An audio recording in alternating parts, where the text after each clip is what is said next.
Hey guys, I bought this red dot optic off of Amazon a while back. It's from a company called Hiram. It's Hiram, and they're actually a subsidiary company of Penty. And I've done some reviews for Penty in the past, but I actually bought this myself.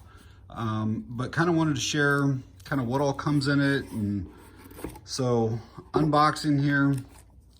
Get some instructions, a cleaning cloth, happy, not happy card, some lens covers, an Allen key. There's like a low profile mount, and then a riser there, and then the optic itself, which is on another riser, and it's like the see-through, and it also included a CR2032 battery.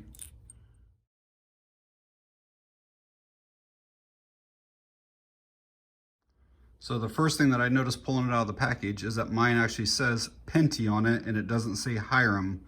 I'm pretty sure that both companies make the exact same optic. So if you were to buy this, I'm not sure what yours will say on it. It feels somewhat hefty. It feels solid. It doesn't feel like junk. The anodization on it is really well done. You know, I bought this center point red dot a few years ago from Cabela's, I think it was, online. And the majority of it feels like it's plastic.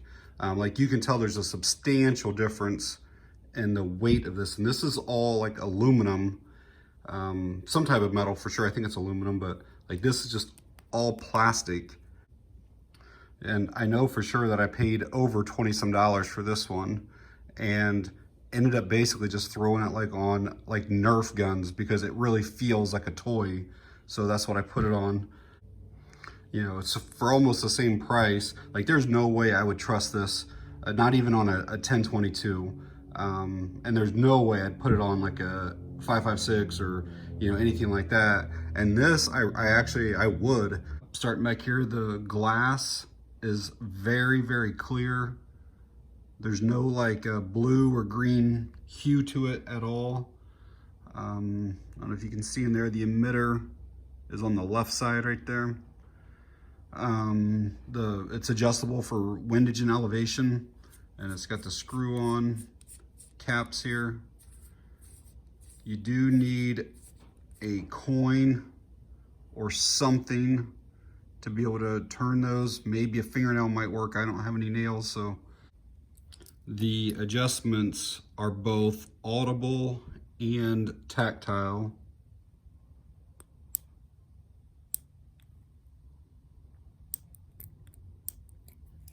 It is red and green illuminated, and red is at the rear, green is at the front, and I'll show those to you here. So it'll come on, and it doesn't look very bright.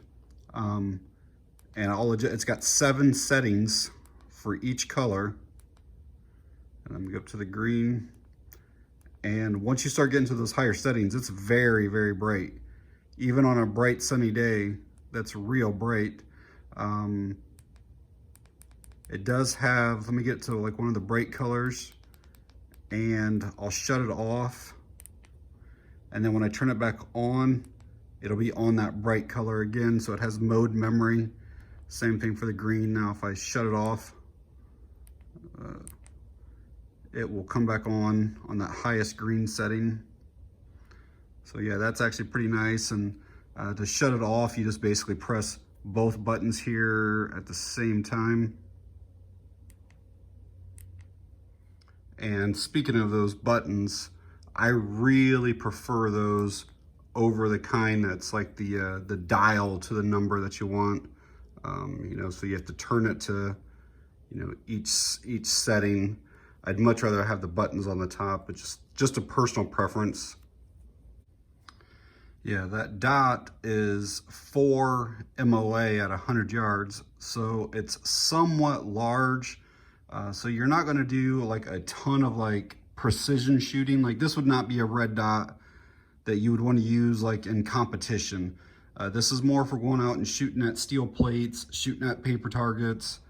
This would be good to throw on something for like a home defense situation where it doesn't have to be an exact precise shot. You're just shooting center mass, something like that. So if you need like something that's like for competition, you want to go smaller, like either 1 or 2 MOA.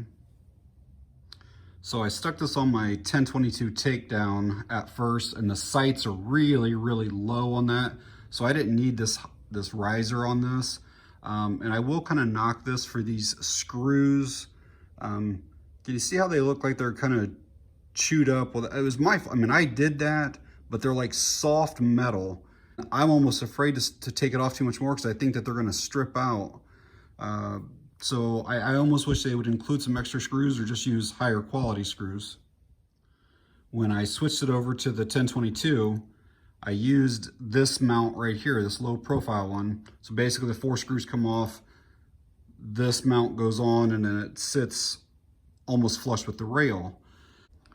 The manufacturer claims that it's waterproof, which I've not tested, that it's fog proof, which it's been very clear the whole time that I've used it. Excuse me, shock proof.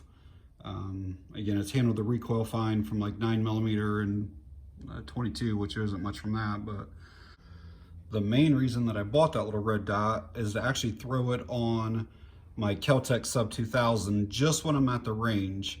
I keep it in this Amazon computer bag. I think I've shown a video of this before, but you know, it's just basically down in here like this. And then I keep like spare magazines and stuff like that up here in this part.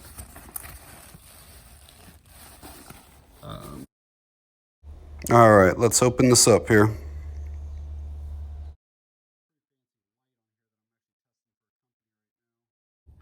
So the problem with the Sub 2000 are these sights right here are so low, and you have to put your cheek down on this buffer tube here, and it will rock your jaw. I've done a bunch of upgrades to this, different charging handles, different buffers inside of here, the cheek pad, and it still will jar your cheek hard. And like your face has to literally be touching down here to be able to see through the sights.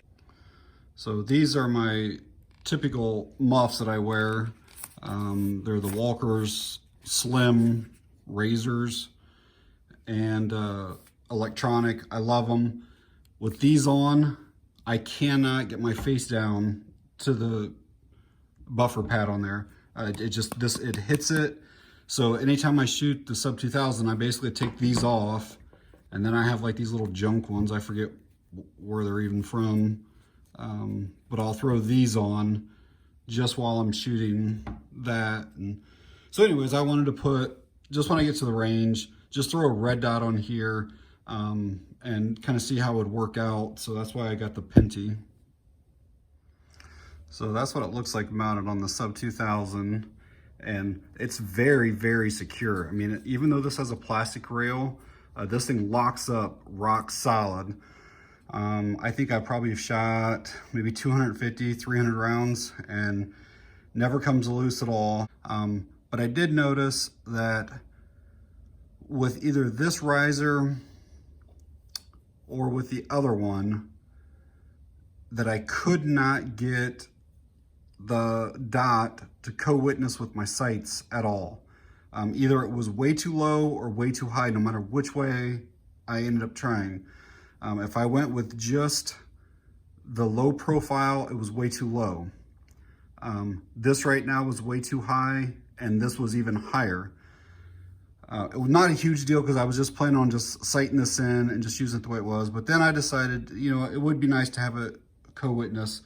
So I actually ended up buying these mounts off of Amazon. I think they were maybe like $10 or so, but they are quick release mounts. And I found that putting the low profile mount on top of this, which I think this is a 1/2 inch, and then I think that this is like a 1/4 inch. And so the two together is 0.75 or whatever versus the 0.83.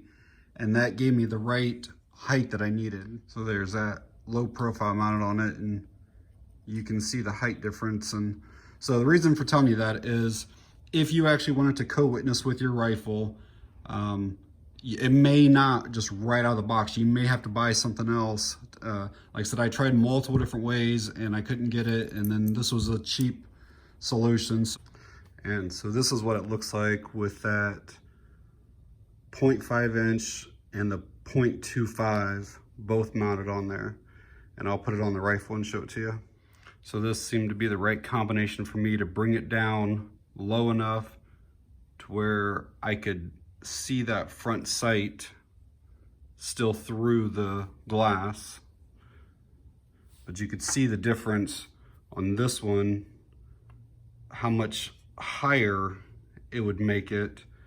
And this is the other one that they include, and you have to use that low profile with it, which made it even higher yet. And then if you didn't use this one, it drops it down too low, and basically I was hitting like that area is what I could see. So like I said, sometimes you just have to get another riser. It just depends on what rifle you have and what your sights are and what the front post and stuff like that looks like. But it is possible to, you know, rig up something that will work for you.